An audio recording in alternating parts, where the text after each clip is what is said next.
The Holy Bible, New King James Version, John 19. So then Pilate took Jesus and scourged him. And the soldiers twisted a crown of thorns and put it on his head, and they put on him a purple robe. Then they said, "Hail, King of the Jews!" And they struck him with their hands.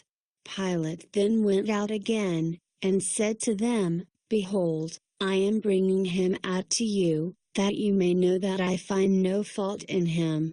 Then Jesus came out, wearing the crown of thorns and the purple robe. And Pilate said to them, "Behold the man." Therefore, when the chief priests and officers saw him, they cried out, saying, "Crucify him, crucify him." Pilate said to them, "You take him and crucify him, for I find no fault in him." The Jews answered him, "We have a law, and according to our law he ought to die, because he made himself the Son of God." Therefore, when Pilate heard that saying, he was the more afraid, and went again into the praetorium, and said to Jesus, "Where are you from?" But Jesus gave him no answer. Then Pilate said to him, "Are you not speaking to me? Do you not know that I have power to crucify you, and power to release you?" Jesus answered, "You could have no power at all against me unless it had been given you from above. Therefore the one who delivered me to you has the greater sin." From then on Pilate sought to release him, but the Jews cried out, saying, "If you let this man go, you are not Caesar's friend. Whoever makes himself a king speaks against Caesar." When Pilate therefore heard that saying, he brought Jesus out and sat down in the judgment seat in a place that is called the Pavement, but in Hebrew, Getha. Now it was the preparation day of the Passover, and about the 6th hour. And he said to the Jews, "Behold your king." But they cried out, "Away with him, away with him! Crucify him!" Pilate said to them, "Shall I crucify your king?" The chief priests answered, "We have no king but Caesar." Then he delivered him to them to be crucified. Then they took Jesus and led him away.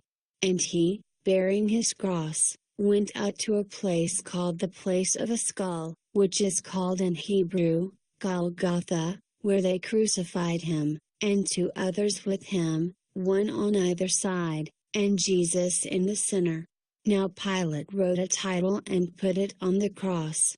And the writing was, "Jesus of Nazareth, the King of the Jews." Then many of the Jews read this title, for the place where Jesus was crucified was near the city, and it was written in Hebrew, Greek, and Latin.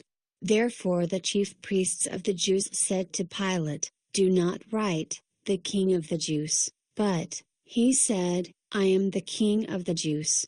Pilate answered, "What I have written, I have written." Then the soldiers, when they had crucified Jesus, took his garments and made 4 parts, to each soldier a part, and also the tunic. Now the tunic was without seam, woven from the top in one piece. They said therefore among themselves, "Let us not tear it, but cast lots for it, whose it shall be," that the scripture might be fulfilled which says, "They divided my garments among them, and for my clothing they cast lots." Therefore the soldiers did these things. Now there stood by the cross of Jesus his mother, and his mother's sister, Mary the wife of Clopas, and Mary Magdalene. When Jesus therefore saw his mother, and the disciple whom he loved standing by, he said to his mother, "Woman, behold your son."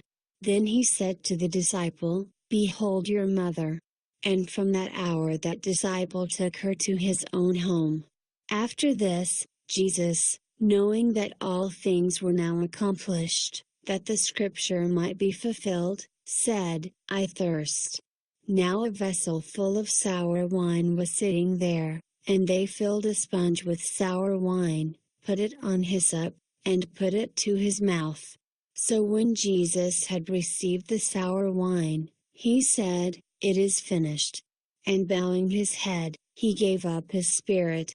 Therefore, because it was the preparation day, that the bodies should not remain on the cross on the Sabbath, for that Sabbath was a high day, the Jews asked Pilate that their legs might be broken, and that they might be taken away. Then the soldiers came and broke the legs of the first and of the other who was crucified with him. But when they came to Jesus and saw that he was already dead, they did not break his legs. But one of the soldiers pierced his side with a spear, and immediately blood and water came out. And he who has seen has testified, and his testimony is true, and he knows that he is telling the truth, so that you may believe. For these things were done that the scripture should be fulfilled, not one of his bones shall be broken. And again another scripture says, they shall look on him whom they pierced. After this, Joseph of Arimathea, being a disciple of Jesus, but secretly, for fear of the Jews, asked Pilate that he might take away the body of Jesus, and Pilate gave him permission. So he came and took the body of Jesus. And Nicodemus, who at first came to Jesus by night, also came, bringing a mixture of myrrh and aloes, about 100 pounds. Then they took the body of Jesus, and bound it in strips of linen with the spices, as the custom of the Jews is to bury. Now in the place where he was crucified there was a garden, and in the garden a new tomb in which no one had yet been laid. So there they laid Jesus, because of the Jews' preparation day, for the tomb was nearby.